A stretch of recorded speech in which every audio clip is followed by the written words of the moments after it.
BJP के मुकाबले के लिए बना विपक्षी दलों का गठबंधन इंडिया अब भी सीटों के बंटवारे को लेकर के एक राय नहीं है और तरह तरह की खबरें चल रही हैं कि इंडिया गठबंधन में मतभेद हैं। लेकिन एनसीपी के नेता शरद पवार ने इंडिया गठबंधन में किसी भी तरह के मतभेद से इनकार किया है। सूत्रों के मुताबिक शरद पवार ने कहा कि इंडिया गठबंधन में चेहरे को लेकर किसी तरह का मतभेद नहीं है।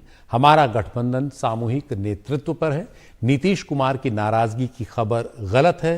संयोजक ऐसा हो जो खुद चुनाव न लड़ रहा हो, ये बात भी उन्होंने इसमें कही है। ये कहा कि संयोजक के पास चुनाव प्रचार की जिम्मेदारी भी ना हो और हम जल्द सीटों का बंटवारा कर लेंगे। एक दो सीटों को लेकर बात बिगड़ने नहीं देंगे। तो ये खास बात शरद पवार ने कही है। हमारे साथ हमारे सहयोगी रौनक हैं इस मसले पर ज्यादा जानकारी के लिए।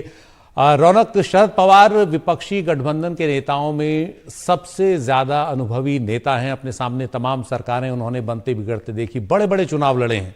इंडिया गठबंधन में जब तमाम तरह की खबरें हैं कि इसमें मतभेद हैं, तो इस दौरान शरद पवार का ये बयान काफी खास और खास तौर पर संयोजक को लेकर जो बातें उन्होंने कही हैं, तो इस पर और जानकारी क्या है आपके पास? जी देखिए, निश्चित तौर पर देखिए पिछले दिनों जो मीडिया में खबरें सामने निकल कर आ रही थी कि जेडीयू के अध्यक्ष और बिहार के मुख्यमंत्री नीतीश कुमार की नाराजगी है और इंडिया गठबंधन के नेताओं से वो इस बात को लेकर नाराज है कि संयोजक के नाम को लेकर जो है वो फैसला नहीं हो पा रहा। आज शरद पवार ने मुंबई में इस बात को सिरे से खारिज किया है ऑन रिकॉर्ड। जब प्रेस कॉन्फ्रेंस की तब भी उन्होंने इस बात की जानकारी मीडिया को दी थी कि उनकी खुद नीतीश कुमार से इस पूरे मसले पर बात हुई है और नीतीश कुमार किसी भी तरह से नाराज नहीं है और गठबंधन में सभी नेता जो है वो एक कलेक्टिव लीडरशिप के साथ लोकसभा 2024 के चुनाव में जाने की तैयारी में लगे हुए हैं। हालांकि कुछ एक सीटों पर जरूर आम आदमी पार्टी हो या कांग्रेस पार्टी हो या हमारे बीच में भी कहीं ना कहीं कुछ एक सीट पर मतभेद जरूर हो सकते हैं, लेकिन इसका मतलब ये नहीं है कि हम लोग जो है वो गठबंधन के तौर पर एक साथ इस लोकसभा चुनाव में नहीं जाने वाले। लेकिन एक प्रमुख बात जो सूत्र बता रहे हैं कि शरद पवार की तरफ से कही गई वो ये है कि संयोजक को लेकर जो लगातार खबरें सामने निकल कर आ रही है, शरद पवार का इस तरह से मानना है कि कोई ऐसे नेता को संयोजक का पद नहीं देना चाहिए जो कि अपने राज्य में पार्टी के लिए प्रचार कर रहा हो या प्रमुख भूमिका में हो, क्योंकि इलेक्शन के वक्त में उस नेता को अपने राज्य में मुख्य तौर पर काफी समय देना होगा, अपने कैंडिडेट्स के लिए प्रचार करना होगा और ऐसे में अगर उन्हें संयोजक बना दिया जाता है तो उन्हें काफी समय दिल्ली में बिताना पड़ेगा और बाकी पार्टियों का कोऑर्डिनेशन करना होगा। लिहाजा ऐसे व्यक्ति को यह काम सौंपा जाए जो कि आगामी लोकसभा का चुनाव नहीं लड़ रहा हो, जो कि सीनियर लीडर जरूर हो। ऐसे व्यक्ति को अगर ये जिम्मेदारी दी जाती है तो ज्यादा अच्छा कोऑर्डिनेशन हो सकता है। तो अब देखना महत्वपूर्ण होगा कि जो खबरें सामने निकल कर आ रही थी कि नीतीश कुमार चाहते हैं कि उन्हें इंडिया गठबंधन का संयोजक बनाना चाहिए, तो क्या वाकई में जो शरद पवार की थिंकिंग है, क्या इसी तरह की थिंकिंग जो आने वाले दिनों में 14 या 15 तारीख को इंडिया गठबंधन की दिल्ली में जो बैठक होने जा रही है, क्या उसमें इसको लेकर कोई एक राय हो पाती है? जो हमें सूत्र ये भी बता रहे हैं कि खुद उद्धव ठाकरे भी शरद पवार की इस राय से सहमत नजर आते हैं। अरविंद केजरीवाल भी इसी बात को मानते हैं और पिछले दिनों हमने देखा कि जब दिल्ली में बैठक हुई थी इंडिया गठबंधन के सीनियर नेताओं की, उसमें उनकी तरफ से मल्लिकार्जुन खड़गे का नाम जो है अरविंद केजरीवाल और ममता बनर्जी की तरफ से संयोजक के तौर पर रखा गया था। अभी उस पर कोई मोहर नहीं लगी है, लेकिन जो बात कही जा रही है कि राज्यसभा में जो कोई नेता हो जो लोकसभा का चुनाव ना लड़ रहा, ऐसे व्यक्ति को अगर ये जिम्मेदारी दी जाती है तो अच्छी तरीके से कोऑर्डिनेशन हो सकता है। तो देखना महत्वपूर्ण होगा कि क्या खड़गे के नाम पर एकमत हो पाता है या कोई दूसरे नेता को जिम्मेदारी दी जाती है।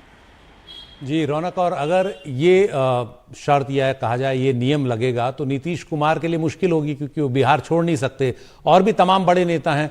तो क्या कहीं शरद पवार भी इसमें फिट होते हैं? ये जो नया एक तरह से नियम कायदा बनाने की कोशिश की गई है संयोजक की।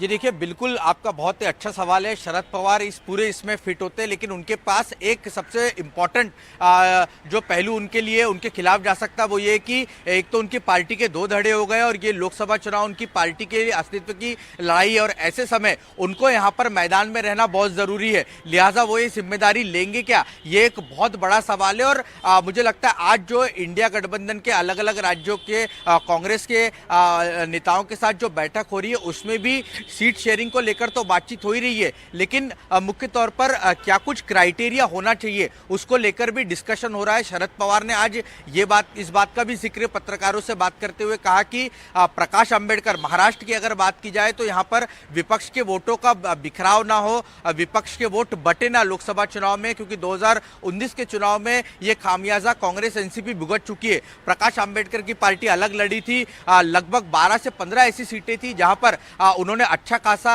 नुकसान पहुंचाया था, और उसकी वजह से ये 2024 में इस तरह का नुकसान ना हो, लिहाजा प्रकाश अंबेडकर इस इंडिया अलायंस के पार्टनर हो, इसको लेकर भी आज उनकी पार्टी के जो नेता जितेंद्र आव्हाड दिल्ली में पहुंचे हुए अपनी तरफ से बात रखेंगे। अब इस पूरे मसले पर आखिरी फैसला कांग्रेस पार्टी को करना है कि वो क्या कुछ सोचते हैं और इस पर क्या कुछ फैसला होता है। जी, बहुत बहुत शुक्रिया रौनक इस पूरी जानकारी के लिए। तो शरद पवार ने जो बातें कही हैं उससे ये बड़ा दिलचस्प हो जाता है कि फिर संयोजक बनेगा तो बनेगा कौन।